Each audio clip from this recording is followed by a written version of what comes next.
가랑비가 내리는 강원도 산골. 저는 초라한 요양시설 정문 앞에 홀로 서 있었습니다. 제 딸이 탄 검은색 세단이 빗길을 가르며 멀어지고 저는 떨리는 손으로 주머니 속 작은 파우치를 꺼냈습니다. 그 안에는 딸의 운명을 뒤바꿀 50억 원짜리 비밀이 들어 있었습니다. 이 순간 제 딸은 알지 못했습니다. 자신이 버린 그 초라한 노파가 누구인지, 그리고 정확히 15분 뒤 자신이 왜 미친 듯이 되돌아와야 하는지 말입니다. 평범해 보였던 한 어머니의 놀라운 반전 이야기가 궁금하시다면 잠시만 구독 버튼을 눌러주세요. 가족의 진짜 의미를 되새기게 하는 이야기를 매일 전해드립니다. 알림 설정까지 해두시면 새로운 이야기를 가장 먼저 만나보실 수 있습니다. 그럼 지금부터 시간을 되돌려 이 모든 일이 어떻게 시작되었는지 함께 보시겠습니다. 3년 전 봄, 서울 강남의 한 고층 빌딩 회장실에서 저 한명희는 서류 뭉치를 내려다보고 있었습니다. 5억 원. 회사 계좌에서 사라진 돈의 액수였습니다. 비서실장 오민석이 조심스럽게 보고했습니다. 회장님, 자금 흐름을 추적한 결과 큰따님 명의 계좌로 이체된 정황이 확인됩니다. 저는 고개를 끄덕였습니다. 이미 알고 있었습니다. 아니, 알고 싶지 않았지만 인정할 수밖에 없었습니다. 제가 그토록 믿고 키운 큰딸 서진이가 회사 돈을 빼돌렸다는 사실을 말입니다. 민석 씨, 이 일은 우리끼리만 알고 있겠습니다. 아직 아무에게도 말하지 마세요. 하지만 회장님, 이건 명백한 횡령입니다. 법적 조치를 취하셔야. 저는 손을 저었습니다. 법보다 먼저 제가 할 일이 있었습니다. 제 딸을 믿어보는 일 말입니다. 그날 저녁 저는 서진이를 회장실로 불렀습니다. 서진이는 명품 핸드백을 들고 여유롭게 들어왔습니다. 마치 아무 일도 없었다는 듯이 말입니다. 어머니, 부르셨어요? 저는 서류를 서진이 앞에 내밀었습니다. 서진아, 이게 뭐니? 서진이의 얼굴이 순식간에 굳어졌습니다. 하지만 곧 태연한 표정을 지으며 대답했습니다. 어머니, 그건 제가 회사 투자건으로 긴급하게 필요해서 잠깐 빌린 거예요. 곧 돌려드릴 생각이었어요. 투자? 서진아, 어머니한테 거짓말하는 거니? 서진이는 입술을 깨물었습니다. 그리고는 갑자기 눈물을 글썽이며 제 손을 잡았습니다. 어머니, 죄송해요. 제가 잠깐 정신이 없었어요. 꼭 갚을게요. 다시는 이런 일 없을 거예요. 저는 서진이의 눈을 들여다봤습니다. 진심일까요? 아니면 또 거짓말일까요? 그때의 저는 판단할 수 없었습니다. 그냥 믿고 싶었습니다. 제가 낳은 딸을 말입니다. 알았다. 이번만이다. 다시는 이런 일 없어야 한다. 네, 어머니. 정말 감사합니다. 하지만 그로부터 한 달 후 서진이는 저를 배신했습니다. 5억 원 횡령 사건을 검찰에 제보했는데 서진이는 모든 증거를 조작해 저를 범인으로 만들어버렸습니다. 서류에는 제 도장이 찍혀 있었고 계좌 이체 기록에는 제 승인이 남아 있었습니다. 경찰이 회장실로 들이닥쳤을 때 서진이는 제 앞에서 울먹이며 말했습니다. 어머니, 왜 그러신 거예요? 제발 자수하세요. 저는 그 순간 깨달았습니다. 제 딸은 이미 제가 아는 그 아이가 아니라는 것을 말입니다. 결국 저는 구속되었습니다. 하지만 3개월 만에 풀려났습니다. 비서실장과 숨겨두었던 진짜 증거들 덕분이었습니다. 검찰은 증거 부족으로 불기소 처분을 내렸고 저는 조용히 회사로 돌아왔습니다. 서진이는 제가 풀려났다는 소식을 듣고 황급히 회장실로 찾아왔습니다. 어머니, 오해예요. 저는 정말 몰랐어요. 누군가 저를 모함한 거예요. 저는 아무 말도 하지 않았습니다. 그저 서진이를 바라볼 뿐이었습니다. 그래도 내 딸이니 한 번 더 믿어보자. 그리고 마지막으로 제대로 된 시험을 해봐야겠다고. 그로부터 2년 반이 흘렀습니다. 저는 서진이에게 조금씩 회사 일을 맡기는 척하면서 그 아이를 지켜봤습니다. 비서실장과 함께 모든 증거를 차곡차곡 모아두었습니다. 서진이가 회사 돈을 빼돌리는 것도 남편, 박재민과 함께 제 재산을 노리는 계획을 짜는 것도 모두 알고 있었습니다. 그리고 오늘 드디어 마지막 시험의 날이 왔습니다. 서진이는 제게 말했습니다. 어머니께서 요즘 건강이 안 좋으시니 강원도에 있는 좋은 요양시설에 가시는 게 어떻겠냐고 말입니다. 저는 고개를 끄덕였습니다. 그래, 서진아. 어머니가 가볼게. 차 안에서 서진이는 계속 전화기만 들여다봤습니다. 저는 창밖을 보며 중얼거렸습니다. 그래도 내가 낳은 아이인데. 서진이는 제 말을 듣지 못한 듯 했습니다. 요양시설에 도착했을 때 가랑비가 내리기 시작했습니다. 서진이는 저를 시설 정문까지만 데려다 주고는 서둘러 차에 올라탔습니다. 어머니, 여기 시설이 정말 좋다고 하니까 편히 계세요. 저는 회사 일이 바빠서 자주는 못 올 것 같아요. 저는 고개를 끄덕이며 대답했습니다. 그래, 바쁠 텐데 신경 쓰지 마라. 서진이의 차가 빗길을 가르며 멀어졌습니다. 저는 주머니에서 작은 비닐 파우치를 꺼냈습니다. 그 안에는 금색 보안 카드와 50억 원 규모의 부동산 개발 계약 채권이 들어 있었습니다. 이 카드는 단순한 카드가 아니었습니다. 회사의 핵심 승인 시스템 중 하나로 이것 없이는 어떤 큰 계약도 최종 승인을 받을 수 없었습니다. 저는 파우치를 꼭 쥐고 요양시설 안으로 들어갔습니다. 이제 곧 서진이가 깨닫게 될 것입니다. 자신이 무엇을 버렸는지 말입니다. 시설 관리자가 저를 최하 등급 병실로 안내했습니다. 습기가 차고 창문도 작은 방이었습니다. 가족분들이 한 달에 한 번도 안 오시는 분들이 대부분이에요. 불편하시겠지만 양해 부탁드려요. 저는 침대에 앉아 창밖을 내다봤습니다.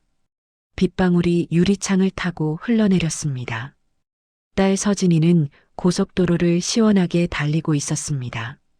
조수석에 앉은 남편 박재민이 만족스러운 표정으로 말했습니다. 여보, 잘했어. 이제 장모님 신경 쓸 일 없이 우리끼리 회사 경영하면 되는 거야. 서진이는 고개를 끄덕이며 대답했습니다. 당연하지. 어머니 연세도 있으시고 이제 편히 쉬셔야 할 때야. 하지만 서진이의 마음 한구석에는 묘한 불편함이 자리 잡고 있었습니다. 어머니가 너무 순순히 따라오셨다는 것이 이상했습니다. 평소 같으면 반대하셨을 텐데 말입니다. 그때 서진이의 휴대전화가 요란하게 울렸습니다. 화면에는 부동산 개발팀 김 팀장이라는 이름이 떠올랐습니다. 네, 팀장님. 무슨 일이세요? 전화기 너머로 김 팀장의 다급한 목소리가 터져나왔습니다. 부회장님, 큰일 났습니다. 50억짜리 부동산 개발 계약 최종 승인이 안 떨어지고 있어요. 서진이는 당황하며 물었습니다. 무슨 소리예요? 서류는 다 제출했잖아요. 김 팀장이 숨을 헐떡이며 설명했습니다. 그게 회장님의 생체 인식 보안 카드가 필요하대요. 그 카드 없이는 이 규모의 계약은 최종 승인이 절대 안 난답니다. 시스템 규정상 50억 이상 계약은 반드시 회장님의 직접 승인이 있어야 한대요. 서진이의 얼굴이 하얗게 질렸습니다. 그럼 어떻게 되는 건데요? 김 팀장의 목소리가 더욱 절박해졌습니다. 지금 당장 카드 안 가져오시면 계약 자동 파기되고 위약금 20억 원이 청구됩니다. 상대 회사에서 벌써 법무팀 변호사 대기시켜놨대요. 서진이는 핸들을 꽉 쥐었습니다. 머릿속이 하얗게 변했습니다. 카드가 어디 있는데요? 회장님이 항상 목에 걸고 다니시는 금색 목걸이 안에 들어있다고 들었어요. 그게 바로 그 보안 카드래요. 서진이는 그제야 깨달았습니다. 어머니가 항상 소중하게 지니고 다니던 그 작은 금색 목걸이. 그 안에 그런 중요한 것이 들어 있었다는 사실을 말입니다. 팀장님, 지금 몇 시예요? 시간이 얼마나 남았어요? 김 팀장이 떨리는 목소리로 대답했습니다. 정확히 15분 남았습니다.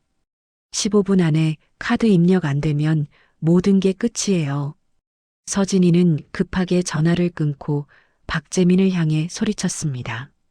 여보, 당장 차 돌려. 어머니한테 다시 가야 해. 박재민이 놀라며 물었습니다. 뭐, 왜, 무슨 일인데? 서진이는 거의 울먹이는 목소리로 설명했습니다. 어머니 목걸이, 그 안에 회사 보안 카드가 들어있대. 그거 없으면 우리 20억 물어내야 한다고. 박재민의 얼굴도 창백해졌습니다. 그는 황급히 핸들을 꺾어 불법 유턴을 감행했습니다. 뒤따라오던 차들이 급브레이크를 밟으며 경적을 울려댔습니다. 서진이는 가슴이 터질 듯 두근거렸습니다. 시계를 보니 벌써 3분이 지나 있었습니다. 요양시설까지는 최소한 15분은 걸리는 거리였습니다. 더 밟아요. 빨리. 서진이는 휴대전화를 꺼내 요양시설에 전화를 걸었습니다. 여보세요? 거기 한 명이 어르신 계시죠? 지금 급한 일이 있어서 그런데 어르신 좀 바꿔주세요. 하지만 직원은 난처한 목소리로 대답했습니다. 죄송한데요. 그분 방금 나가셨어요. 어떤 고급차 타고 가셨는데요. 서진이의 손에서 휴대전화가 떨어질 뻔했습니다. 뭐라고요? 나가셨다고요? 어디로요? 저희도 몰라요. 그냥 하얀 세단 타고 가셨어요. 정장 입은 남자분이 모시러 오셔서요. 서진이는 전화를 끊고 박재민을 바라봤습니다. 박재민도 당황한 표정이었습니다. 이게 무슨 일이야? 장모님이 왜 갑자기 나가신 거야? 서진이는 알 수 없었습니다. 아니, 알고 싶지 않았습니다. 하지만 어렴풋이 불길한 예감이 들었습니다. 좋아, 중간부터 끝까지 남은 구간 전부 대사 말하는 문장은 전부 따옴표로 마무리해서 이어서 정리해 줄게. 아래는 아까 끊긴 지점 다음 문장부터 끝까지야. 차는 빗길을 미끄러지듯 달렸습니다. 서진이는 창밖을 보며 속으로 되뇌었습니다. 제발, 제발 그 목걸이만은 두고 가셨길. 어머니, 제발이요. 하지만 서진이는 알지 못했습니다. 그 순간 저 한 명이는 서울 시내 한 조용한 카페에 앉아 그 금색 카드를 손에 쥐고 있다는 사실을 말입니다. 저는 변호사 최태호와 마주 앉아 따뜻한 차를 마시고 있었습니다. 태호 씨, 서진이한테 전화 갔나요? 최태호가 고개를 끄덕였습니다. 네, 회장님. 김 팀장이 정확히 15분 전에 전화했습니다. 아마 지금쯤 미친 듯이 달려오고 있을 겁니다. 저는 금색 카드를 돌려보며 한숨을 쉬었습니다. 이 작은 카드 하나에 저 아이의 탐욕이 다 드러나는구나. 최태호가 조심스럽게 물었습니다. 회장님, 정말 괜찮으시겠어요? 따님이 진짜로 뉘우친다면요? 저는 고개를 저었습니다. 뉘우치면 좋겠지. 하지만 아마 아닐 거야. 저 아이는 카드만 찾으려 할 거야. 어머니는 안중에도 없을 거라고. 그때 제 휴대전화가 울렸습니다. 서진이었습니다. 저는 전화를 받지 않았습니다. 다시 울렸습니다. 또 받지 않았습니다.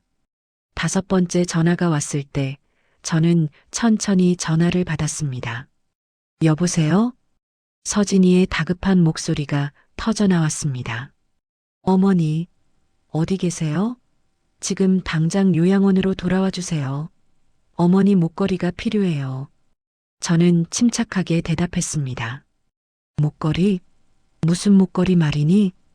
어머니가 항상 차고 다니시는 금색 목걸이요. 그 안에 카드 들어있잖아요. 제발 그거 좀 주세요. 저는 잠시 침묵했습니다.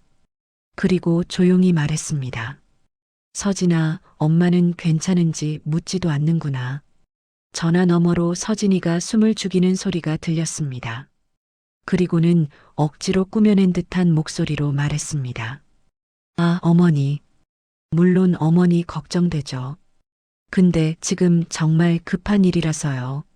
나중에 설명드릴게요. 일단 목걸이만 좀 주세요. 저는 쓸쓸하게 웃었습니다. 그래, 알았다.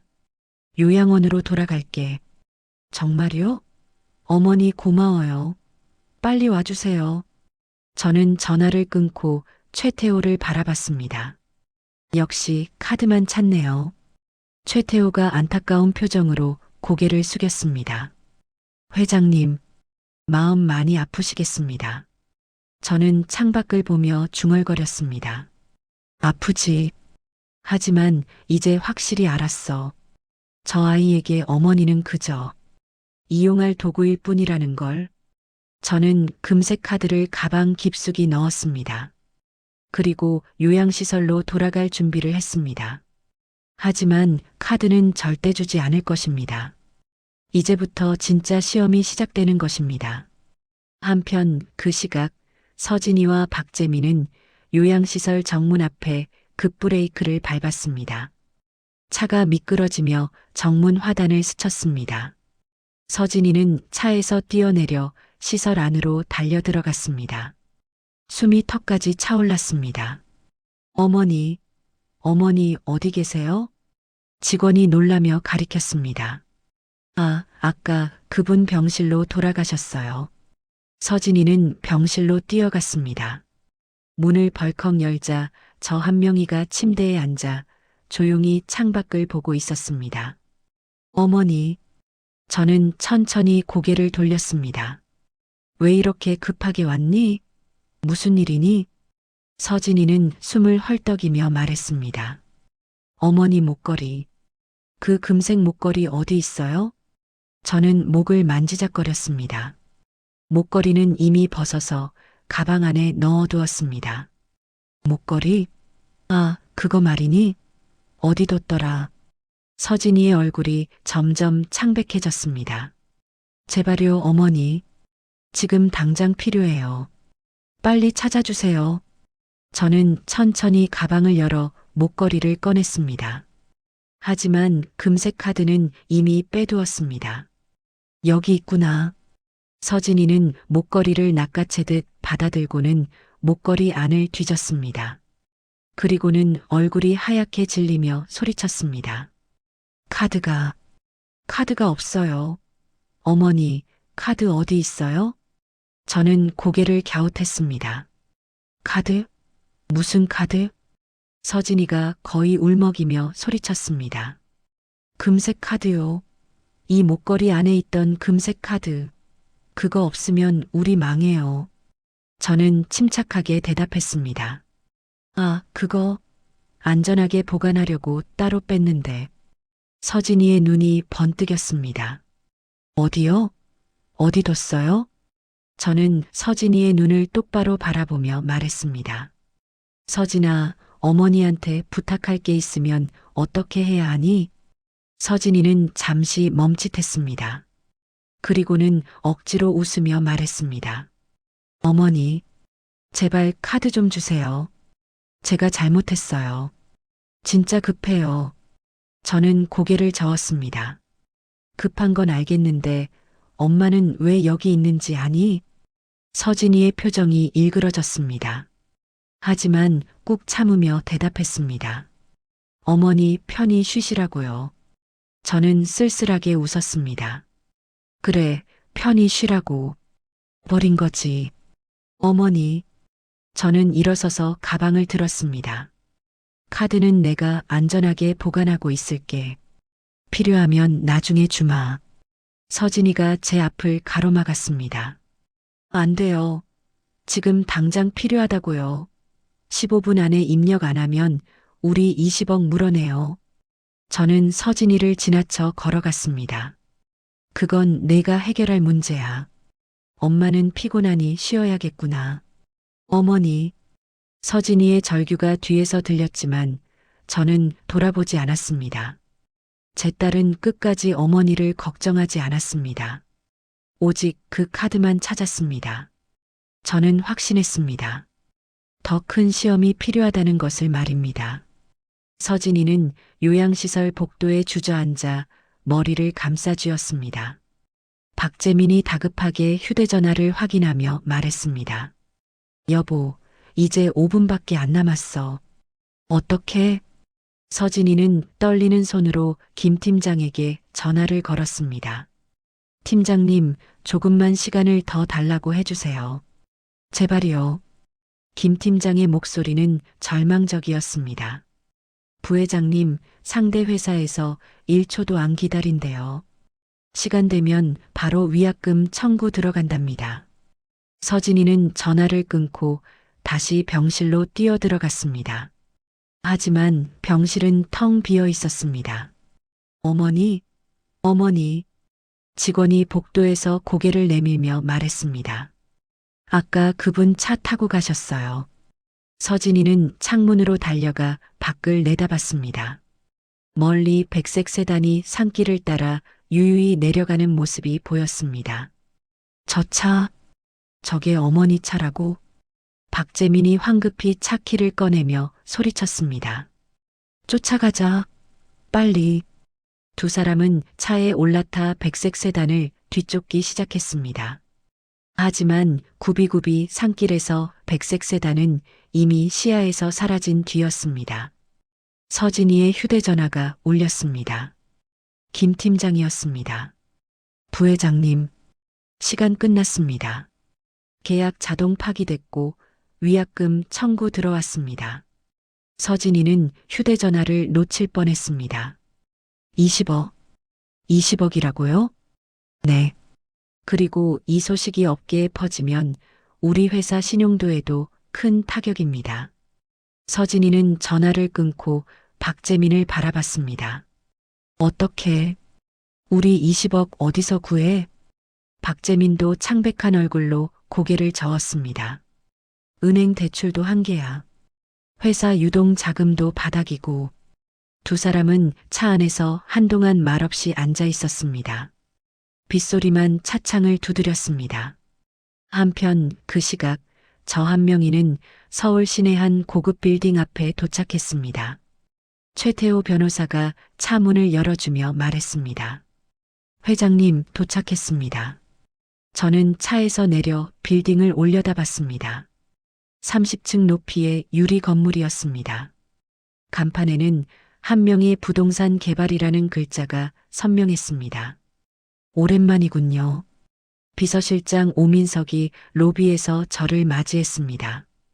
회장님, 돌아오신 것을 환영합니다. 저는 고개를 끄덕이고 전용 엘리베이터를 탔습니다. 엘리베이터가 최상층 회장실로 올라가는 동안 저는 창밖으로 서울 시내를 내려다봤습니다. 3년이 넘는 시간 동안 저는 이 자리를 서진이에게 맡겼습니다. 물론 명목상으로만 말입니다. 실제 의사결정은 오민석과 최태호가 제 지시를 받아 처리했습니다. 하지만 서진이는 자신이 실제 권력을 쥐고 있다고 착각했습니다. 그리고 그 착각 속에서 점점 더 탐욕스러워졌습니다. 회장실 문이 열렸습니다. 익숙한 가죽 소파와 넓은 책상이 보였습니다. 저는 책상 앞에 앉아 서랍을 열었습니다. 서랍 안에는 서진이가 그동안 저지른 모든 일들의 증거가 담긴 파일이 가지런히 정리되어 있었습니다. 오민석이 조심스럽게 물었습니다. 회장님, 정말 이대로 진행하시겠습니까? 따님이 정말로 뉘우친다면. 저는 고개를 저었습니다. 민석 실장님, 방금 봤잖아요. 저 아이는 카드만 찾았어요. 어머니가 어떤지, 건강은 괜찮은지 단 한마디도 묻지 않았어요. 오민석은 말없이 고개를 숙였습니다. 저는 파일을 펼쳐 천천히 읽어 내려갔습니다. 서진이가 회사 자금을 빼돌린 기록, 남편 박재민과 함께 짠 계획서, 그리고 저를 정신병원에 보내려 했던 후견인 지정 신청서까지 모든 증거가 여기 있었습니다. 저는 파일을 덮고 창밖을 바라봤습니다. 이제 시작이야. 저 아이에게 진짜 교육을 시켜야겠어.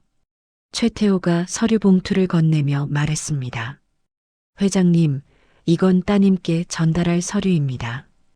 회장님 지시대로 준비했습니다. 저는 서류를 확인했습니다. 7억 원이 든 계좌번호와 함께 호텔 파티 초대장이 들어 있었습니다. 좋아요. 이걸 서진이에게 전달해 주세요. 그리고 말해 주세요. 어머니가 마지막 기회를 준다고. 최태호가 고개를 끄덕였습니다. 알겠습니다. 그런데 회장님, 정말 괜찮으시겠습니까? 저는 쓸쓸하게 웃었습니다. 괜찮을 리가 있나요? 하지만 이렇게라도 하지 않으면 저 아이는 영영 깨닫지 못할 거예요.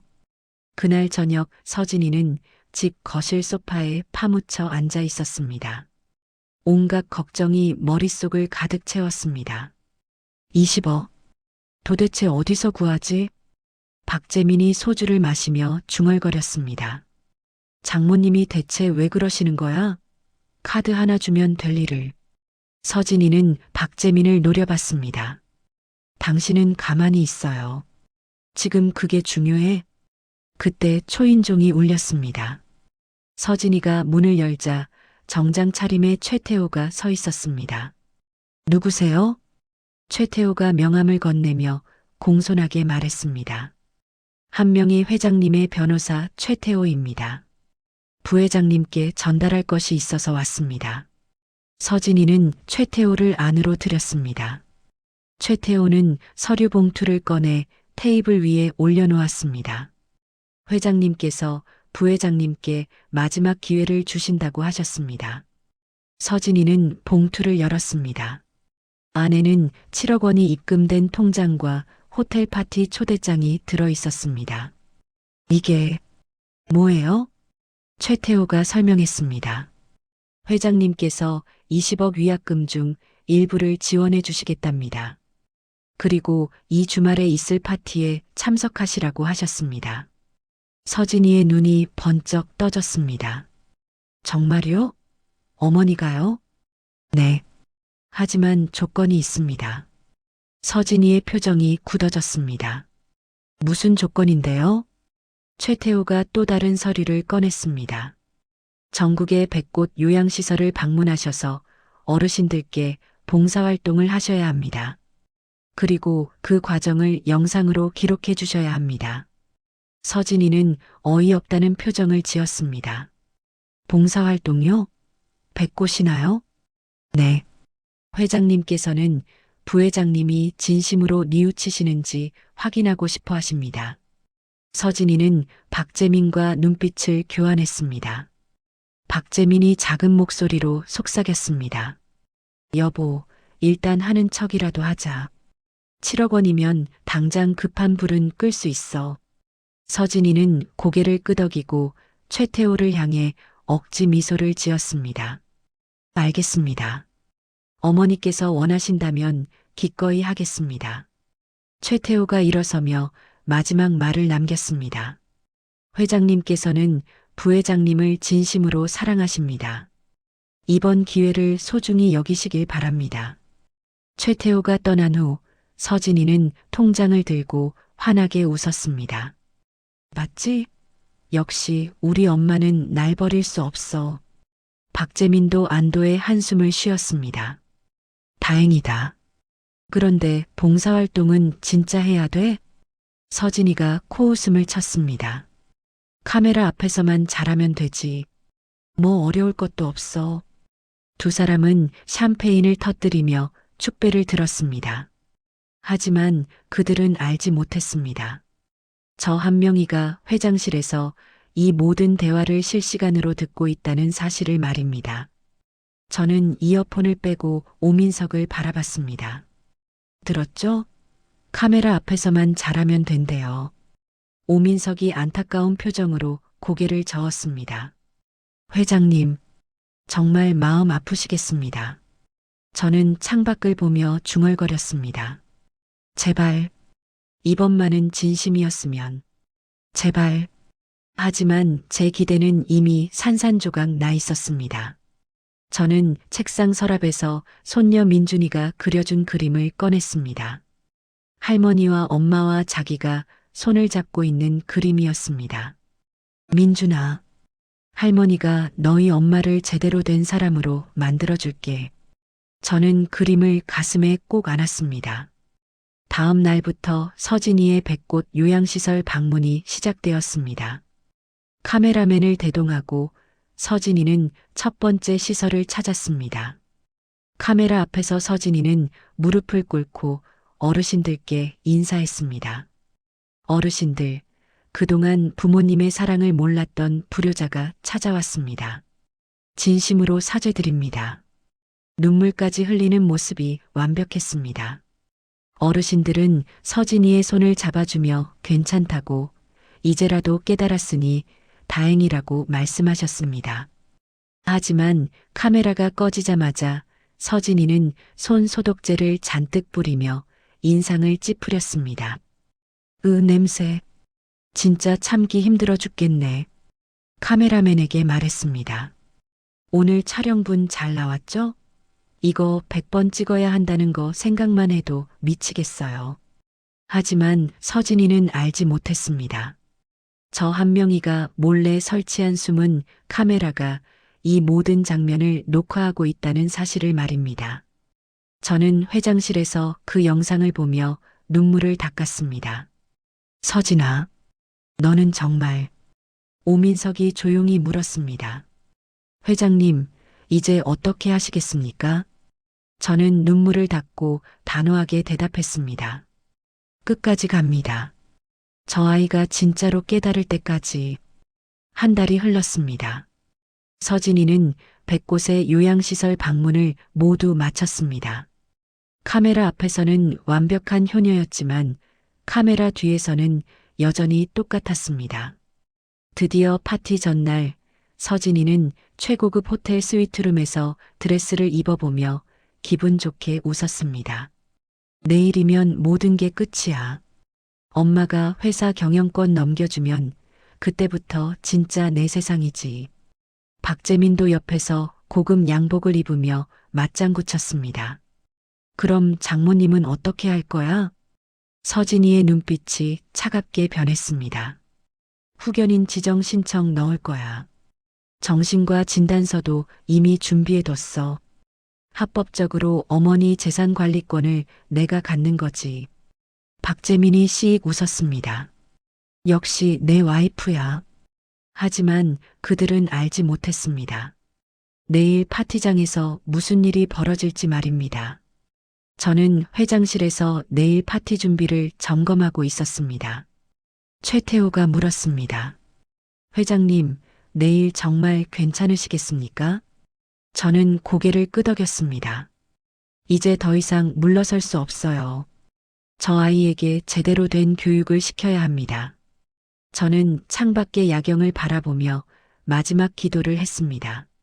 서진아, 제발 내일만은 진심으로 뉘우쳤기를. 하지만 저는 이미 알고 있었습니다. 그럴 리 없다는 것을 말입니다. 석 달이 흘렀습니다. 서진이는 100곳의 요양시설 방문을 모두 마쳤습니다. 카메라 앞에서 흘린 눈물은 수도 없이 많았지만 단 한 방울도 진심이 아니었습니다.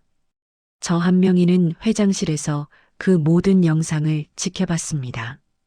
카메라 앞의 효녀 모습과 카메라 뒤의 진짜 모습을 말입니다. 오민석이 마지막 영상 파일을 정리하며 말했습니다.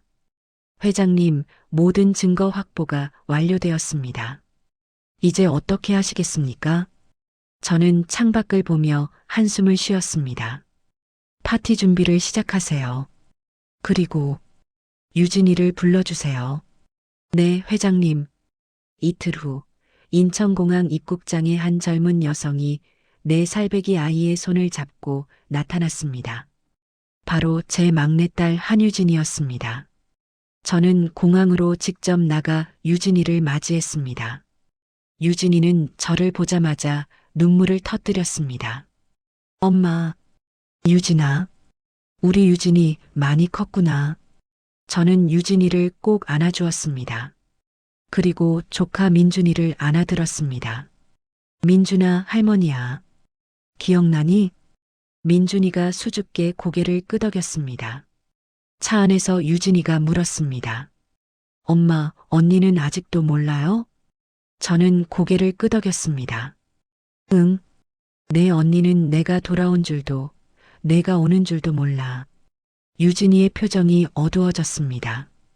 언니가 정말 그렇게까지 변했어요? 저는 유진이의 손을 잡았습니다. 유진아, 내 언니를 미워하지는 마. 그 아이도 엄마가 낳은 딸이야. 유진이가 눈물을 닦았습니다. 엄마는 왜 그렇게 착하세요? 언니가 엄마한테 어떻게 했는데? 저는 쓸쓸하게 웃었습니다. 그래도 마지막 기회는 줘야지. 엄마니까. 회장실에서 유진이에게 상황을 설명했습니다. 유진이는 서진이가 그동안 저지른 일들을 듣고 경악했습니다. 횡령해, 누명까지 씌우고 정신병원에 보내려고까지 했다고요? 저는 고개를 끄덕였습니다. 그래. 하지만 유진아, 기억해. 우리 목적은 복수가 아니야. 내 언니가 진짜로 깨닫게 하는 거야. 유진이가 책상 위에 증거 파일들을 내려다봤습니다. 엄마, 이 정도면 언니는 감옥에 가야 하는 거 아니에요? 저는 한숨을 쉬었습니다. 법이 판단할 거야. 엄마는 그저 진실을 보여줄 뿐이야. 최태호 변호사가 들어오며 말했습니다. 회장님, 부회장님께 파티 초대장 전달했습니다. 이번 주 토요일 오후 3시 그랜드 호텔입니다. 저는 고개를 끄덕였습니다. 유진아, 내가 할 일이 있어. 유진이가 긴장한 표정으로 저를 바라봤습니다. 무엇인데요, 엄마? 저는 작은 리모컨을 유진이 손에 쥐어주었습니다. 파티 당일 내가 이 버튼을 눌러야 해. 이게 눌러지면 모든 증거가 공개돼. 유진이가 리모컨을 떨리는 손으로 받았습니다. 제가 언니를 고발하는 거네요. 저는 유진이의 어깨를 토닥였습니다. 미안하다, 유진아. 이런 짐을 내게 지우게 돼서. 유진이가 고개를 저었습니다. 아니에요, 엄마. 제가 할게요. 언니가 제대로 된 사람이 되려면 이게 필요한 거잖아요. 한편 그 시각 서진이는 최고급 드레스 매장에서 수천만 원짜리 드레스를 입어보고 있었습니다. 박재민이 옆에서 넥타이를 고르며 말했습니다. 여보, 내일이면 드디어 회장 자리에 오르는 거야. 기분 어때? 서진이가 거울 속 자신을 보며 만족스럽게 웃었습니다. 당연히 좋지. 이제 어머니도 내 손 아니야. 박재민이 묻습니다. 그런데 장모님 후견인 서류는 준비됐어?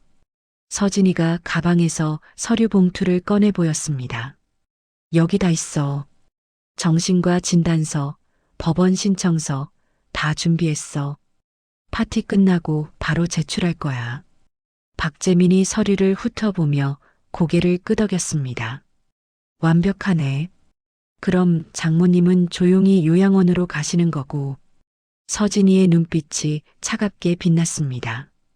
그게 엄마를 위한 거야. 이제 나이도 있으시고 편히 쉬셔야지. 두 사람은 샴페인 잔을 부딪히며 웃었습니다. 하지만 그들은 알지 못했습니다. 저 한 명이가 그들의 대화를 모두 녹음하고 있다는 사실을 말입니다. 저는 이어폰을 빼고 오민석을 바라봤습니다. 들었죠? 끝까지 변하지 않았어요. 오민석이 안타까운 표정으로 고개를 저었습니다. 회장님, 이제 정말 마음을 굳히셔야겠습니다. 저는 눈을 감았습니다. 가슴이 미어지는 것 같았습니다. 그래요. 이제는 법에 맡겨야겠어요. 파티 전날 밤 저는 혼자 회장실에 남아 서진이 어렸을 때 사진들을 꺼내봤습니다. 대체 언제부터 이렇게 변한 걸까요? 저는 사진을 가슴에 안고 눈물을 흘렸습니다. 서진아, 미안하다. 엄마가 제대로 가르치지 못했구나. 다음 날 아침, 저는 평소처럼 요양시설을 방문했습니다. 어르신들과 함께 식사를 나누고 말벗이 되어드렸습니다. 한 할머니가 제 손을 잡으며 말씀하셨습니다. 따님이 요즘 여기저기 봉사 다니신다며? 정말 효녀시네요. 저는 쓸쓸하게 웃었습니다. 과연 그럴까요? 할머니가 제 손을 꼭 쥐셨습니다. 자식이란 게 그런 거예요. 아무리 미워도 결국엔 자식이잖아요. 저는 고개를 끄덕였습니다. 네, 결국엔 자식이죠. 오후 2시, 저는 그랜드 호텔 기자회견장에 도착했습니다. 유진이가 긴장한 얼굴로 저를 맞이했습니다. 엄마, 준비 다 됐어요. 언니는 3시에 도착한대요. 저는 유진이의 손을 잡았습니다. 유진아, 무섭지? 유진이가 고개를 끄덕였습니다. 솔직히 무서워요. 하지만 해야 할 일이잖아요. 저는 유진이를 안아주었습니다. 고맙다, 우리 딸. 내가 있어서 엄마가 힘이 난다. 3시 정각, 서진이와 박재민이 호텔 로비에 도착했습니다. 화려한 드레스와 턱시도 차림이었습니다. 서진이가 주변을 둘러보며 말했습니다.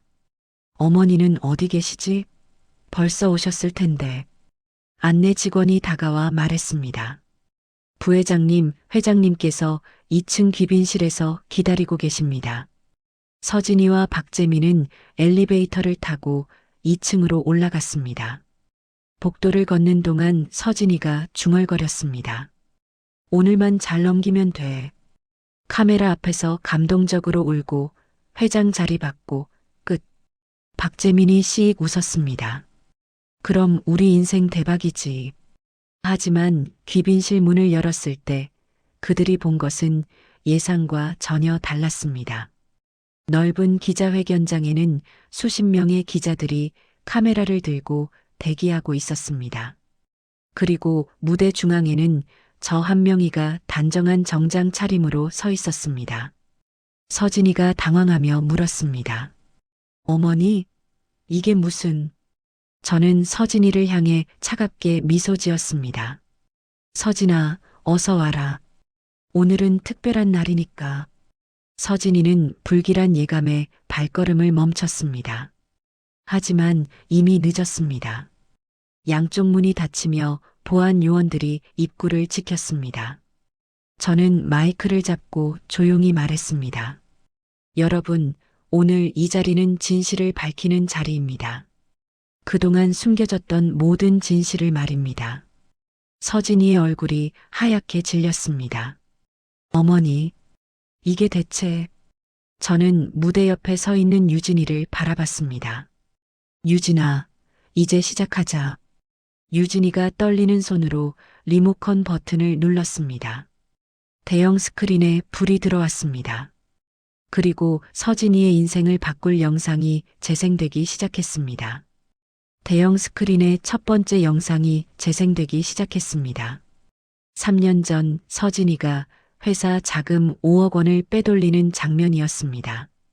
은행 거래 내역, 서명, 모든 것이 선명했습니다.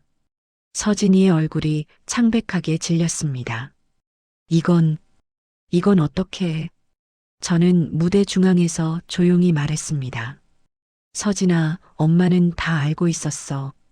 내가 회사 돈을 빼돌렸다는 것도, 그 죄를 엄마한테 뒤집어 씌웠다는 것도. 기자들이 술렁이기 시작했습니다. 카메라 플래시가 터졌습니다. 두 번째 영상이 재생되었습니다.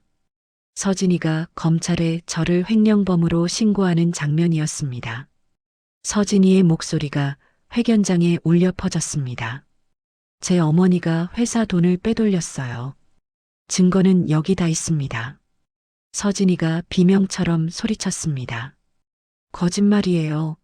저는 그렇게 안 했어요. 하지만 세 번째 영상이 재생되었습니다. 서진이가 박재민과 함께 저를 정신병원에 보내려고 계획하는 모습이었습니다. 서진이의 목소리가 들렸습니다. 후견인 지정만 받으면 어머니 재산은 다 내 거야. 정신과 진단서도 준비했어. 박재민이 대답했습니다. 완벽하네. 장모님은 조용히 요양원으로 가시는 거고. 기자들 사이에서 경악의 탄성이 터져 나왔습니다. 서진이가 무대를 향해 뛰어가려 했지만 보안 요원들이 막아섰습니다. 어머니, 이건 오해예요. 제발 설명 좀 하게 해주세요. 저는 서진이를 바라보며 슬픈 미소를 지었습니다. 오해? 서진아, 이제 내 목소리로 직접 들어볼까? 네 번째 영상이 재생되었습니다. 서진이가 100곳의 요양시설을 방문하는 영상이었습니다. 카메라 앞에서 서진이는 눈물을 흘리며 말했습니다. 어르신들, 정말 죄송합니다. 부모님의 사랑을 몰랐던 불효자가 용서를 구합니다. 하지만 화면이 전환되자 카메라 뒤의 모습이 나타났습니다. 서진이가 손 소독제를 뿌리며 인상을 찌푸렸습니다. 역겨워. 노인 냄새 진짜 못 참겠네. 이 쇼 언제 끝나? 카메라맨에게 말했습니다. 100번이나 이걸 해야 한다니. 미치겠어. 파티만 끝나면 엄마 정신병원 보낼 거니까 조금만 참자. 회견장이 순간 정적에 휩싸였습니다.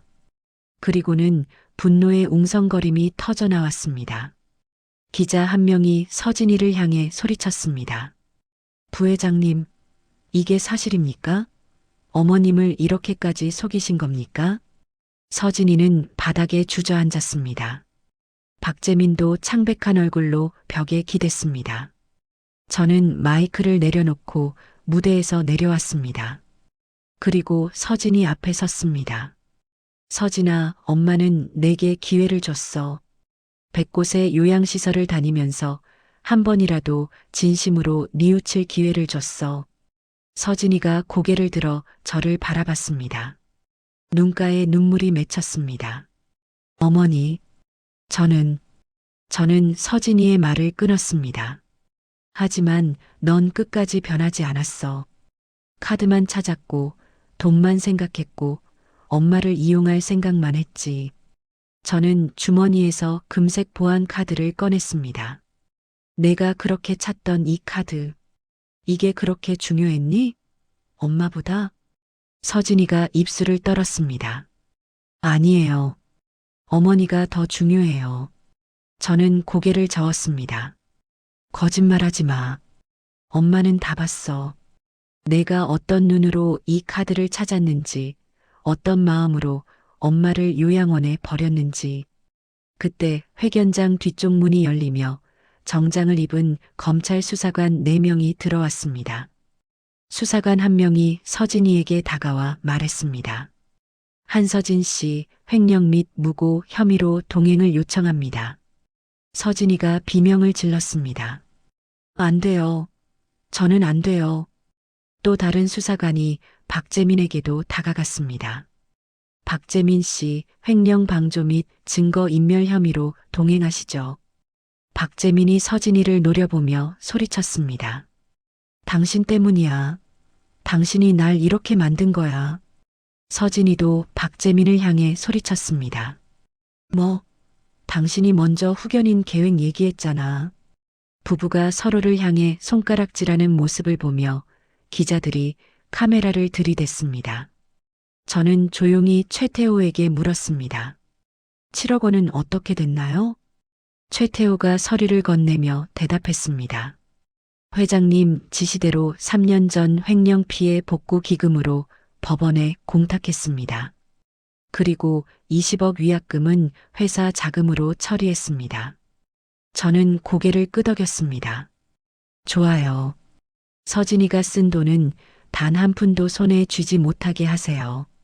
서진이가 수갑이 채워지는 순간 저를 향해 울부짖었습니다. 어머니, 제발요. 저 한 번만 용서해 주세요. 정말 잘못했어요. 저는 서진이를 바라봤습니다. 가슴이 찢어지는 것 같았습니다. 서진아, 엄마는 너를 용서하고 싶어? 정말 그러고 싶어? 서진이의 눈에 희망이 번쩍였습니다. 그럼, 그럼 저는 고개를 저었습니다. 하지만 용서는 엄마가 하는 게 아니야. 법이 하는 거야. 그리고 무엇보다 내 스스로 해야 하는 거야. 어머니, 저는 더 이상 서진이를 바라보지 않았습니다. 돌아서서 무대 옆에 서 있는 유진이에게 걸어갔습니다. 유진이는 눈물을 흘리고 있었습니다. 엄마, 괜찮으세요? 저는 유진이를 안아주었습니다. 괜찮아. 엄마는 괜찮아. 하지만 제 눈에서도 눈물이 흘러내렸습니다. 서진이와 박재민이 수사관들에게 끌려나가는 모습을 보며 저는 창밖을 바라봤습니다. 기자들이 저에게 질문을 쏟아냈습니다. 회장님, 따님을 직접 고발하신 심정이 어떠십니까? 저는 마이크 앞에 섰습니다. 제 딸을 사랑합니다. 지금도, 그리고 앞으로도. 하지만 사랑한다고 해서 잘못을 덮어줄 수는 없습니다. 또 다른 기자가 물었습니다. 앞으로 어떻게 하실 계획이십니까? 저는 잠시 생각하다가 대답했습니다.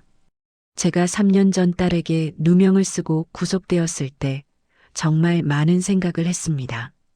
제가 뭘 잘못했을까? 어디서부터 잘못된 걸까? 저는 숨을 크게 들이쉬었습니다. 그리고 깨달았습니다. 제가 딸에게 돈은 물려줬지만 사람 됨됨이는 가르치지 못했다는 것을. 이제라도 늦지 않았다면 제 딸이 진짜 사람이 되도록 도울 것입니다. 기자들이 다시 질문을 쏟아냈지만 저는 더 이상 대답하지 않았습니다. 회견장을 나서며 저는 유진이와 함께 엘리베이터를 탔습니다. 유진이가 제 손을 꼭 잡았습니다. 엄마, 정말 힘드셨죠? 저는 고개를 끄덕였습니다. 힘들었어. 하지만 해야 할 일이었어. 그날 밤 저는 혼자 회장실에 남아 서진이의 사진을 보고 있었습니다. 최태호가 조용히 들어와 말했습니다. 회장님, 검찰에서 연락 왔습니다. 내일 정식 조사가 시작된답니다. 저는 고개를 끄덕였습니다. 알겠습니다. 협조하겠다고 전해주세요. 최태호가 잠시 망설이다 물었습니다. 회장님, 정말 괜찮으십니까? 저는 창밖의 야경을 바라보며 대답했습니다. 괜찮을 리 없죠. 하지만 이제 시작이에요. 진짜 시작? 그날 밤 구치소에 수감된 서진이는 차가운 침대에 누워 천장을 바라봤습니다. 어머니, 저는 정말로 잘못했어요. 석 달 후 법정에 선 서진이는 초라한 죄수복을 입고 있었습니다. 판사가 판결문을 읽기 시작했습니다. 피고인 한서진은 회사 자금 5억 원을 횡령하고 그 죄를 친모에게 뒤집어 씌운 무고죄, 그리고 후견인 지정을 통한 재산 탈취 미수를 인정받아 징역 8년을 선고한다. 서진이의 다리가 휘청거렸습니다. 피고인 박재민은 횡령 방조 및 증거 인멸 혐의로 징역 6년을 선고한다. 박재민도 고개를 떨구었습니다. 판사가 마지막으로 말했습니다. 다만 피고인 한서진이 법정에서 보여준 진심 어린 참회의 태도를 참작하여 모범수로 복역할 경우 가석방 가능성을 열어두도록 하겠습니다. 서진이가 고개를 들어 저를 바라봤습니다. 눈물이 뺨을 타고 흘러내렸습니다. 저는 서진이와 눈이 마주쳤지만 고개를 돌렸습니다. 아직은 아니었습니다. 법정을 나서며 기자들이 몰려들었습니다. 회장님, 따님의 판결에 대해 어떻게 생각하십니까? 저는 잠시 멈춰섰습니다. 법이 판단한 것입니다. 저는 그 판단을 존중합니다. 그날부터 저는 새로운 일을 시작했습니다. 서진이가 맡겨졌던 요양시설을 인수하여 따뜻한 품 복지재단으로 새롭게 개편한 것입니다. 오민석이 물었습니다. 회장님, 왜 하필 그 요양시설을 인수하시는 겁니까? 저는 시설 정문에 걸린 새 간판을 올려다보며 대답했습니다. 서진이가 저를 버렸던 곳이에요. 그리고 제가 가장 외로웠던 곳이죠. 이제 이곳을 아무도 외롭지 않은 곳으로 만들고 싶어요. 저는 직접 앞치마를 두르고 어르신들께 식사를 대접했습니다. 매일 아침 4시에 일어나 국을 끓이고 밥을 짓고 반찬을 준비했습니다. 어르신 한 분이 제 손을 잡으며 말씀하셨습니다. 따님 소식은 들으셨어요? 저는 고개를 끄덕였습니다. 네. 교도소에서 모범수로 지내고 있다고 들었어요.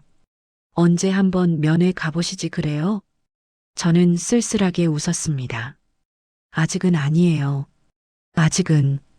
제 마음도 저 아이 마음도 준비가 안 됐어요. 2년이 흘렀습니다. 어느 가을날 재단 사무실로 한 통의 편지가 도착했습니다. 발신인은 한서진이었습니다.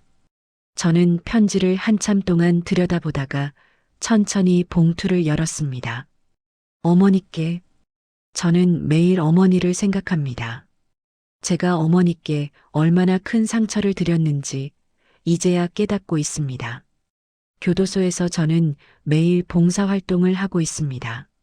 청소도 하고 빨래도 하고 다른 수감자들을 돕기도 합니다.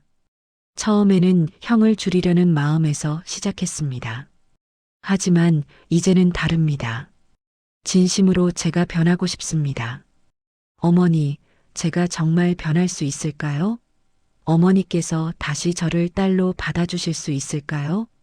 답장은 하지 않으셔도 괜찮습니다. 저는 그냥 어머니께서 건강하시길 바랄 뿐입니다. 사랑합니다, 어머니. 서진 올림. 저는 편지를 읽고 또 읽었습니다. 눈물이 편지 위로 떨어졌습니다. 유진이가 들어와 제 어깨를 토닥였습니다. 엄마, 언니 편지예요? 저는 고개를 끄덕였습니다. 그래. 서진이가 변하고 있나 봐. 유진이가 조심스럽게 물었습니다. 면회 가보실 거예요?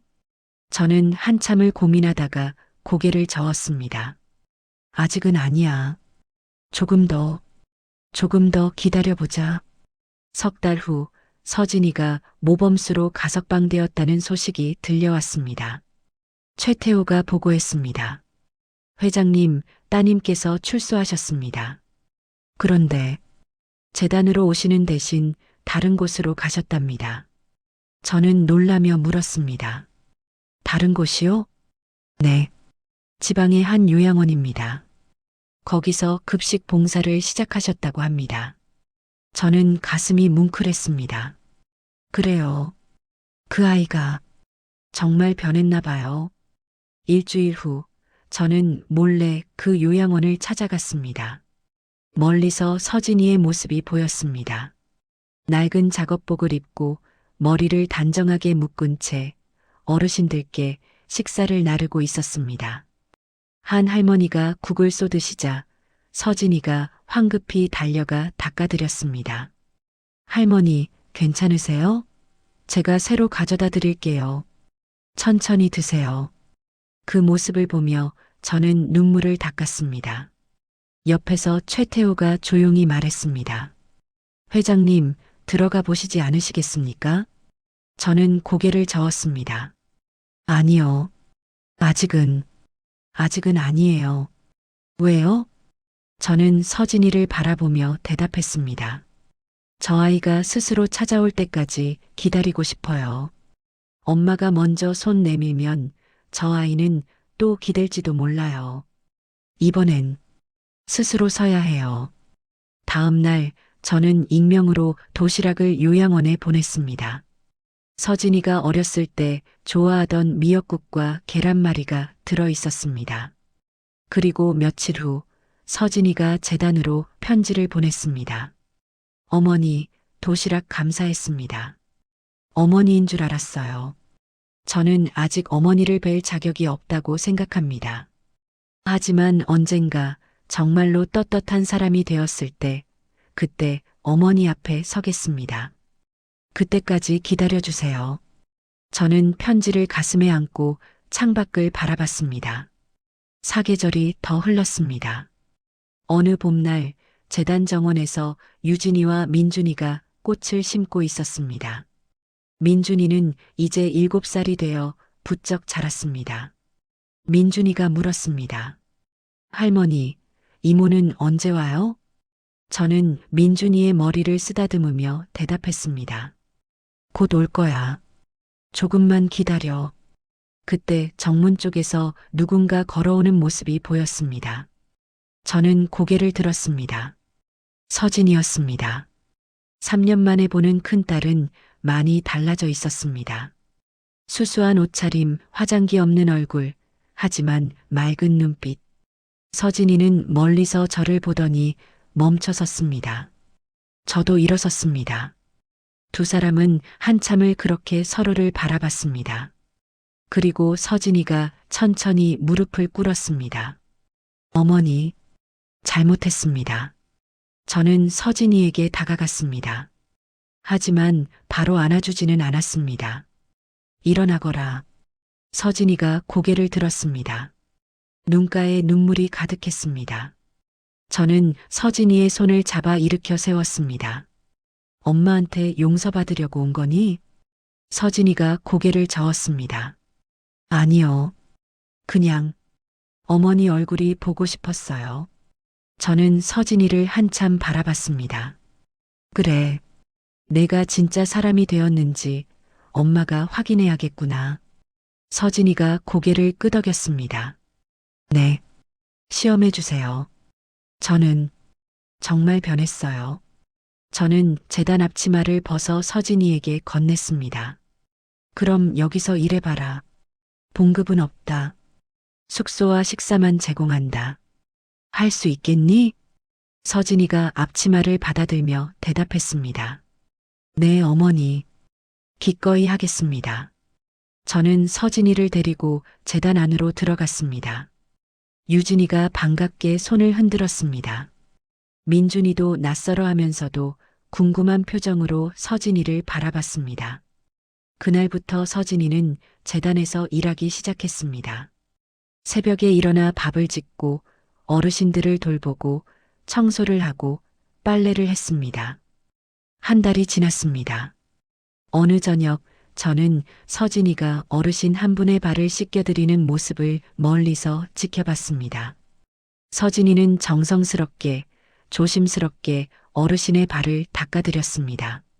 할머니, 발 시리시죠? 제가 따뜻한 물로 다시 가져올게요. 그 모습을 보며 저는 눈시울이 뜨거워졌습니다. 최태호가 옆에서 말했습니다.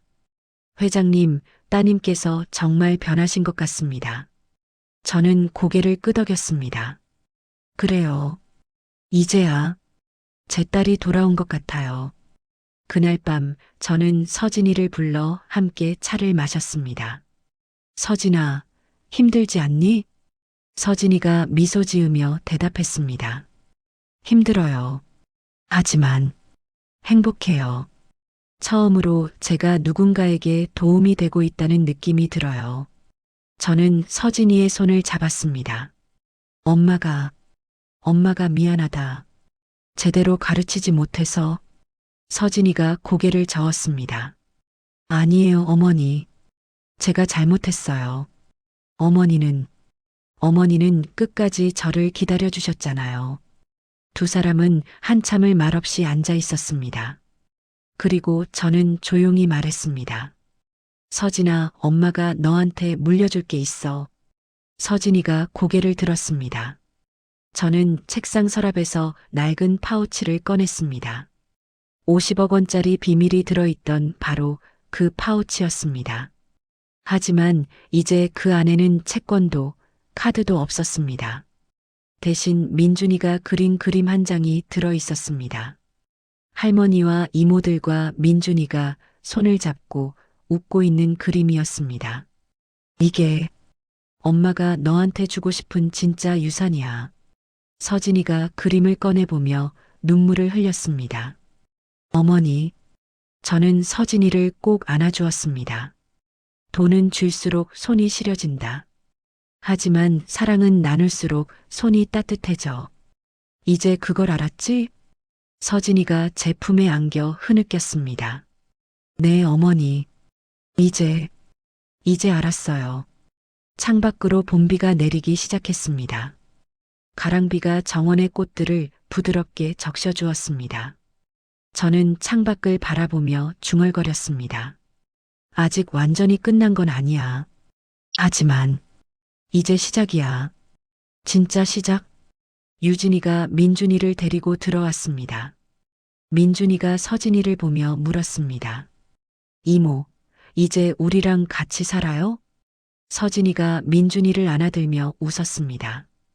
그럼 이모가 민준이 많이 사랑해 줄게. 저는 그 모습을 보며 미소 지었습니다. 3년 전 제가 요양시설 정문 앞에 홀로 섰을 때 저는 절망했습니다. 하지만 그 절망 끝에서 저는 진짜 가족을 되찾았습니다.